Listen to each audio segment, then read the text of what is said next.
Bro 3 பெக்கருக்கு சாப்பாடு வாங்கி தாங்க ப்ரோ.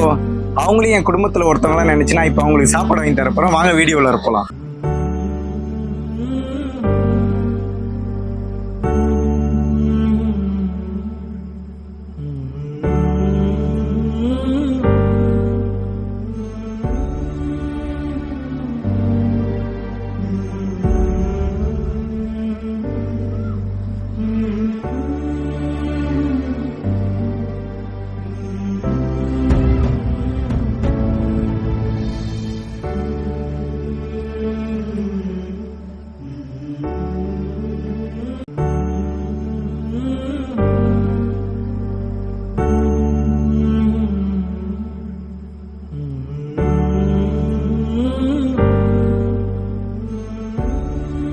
ஏதோ என்னால முடிஞ்சது. கடவுள் இருக்கிறவனுக்கு நிறைய கொடுப்பாரு, இல்லாதவனுக்கு எதுவுமே கொடுக்க மாட்டாரு. வீடியோ பிடிச்சிருந்தா ஒரு லைக் பண்ணிட்டு போங்க.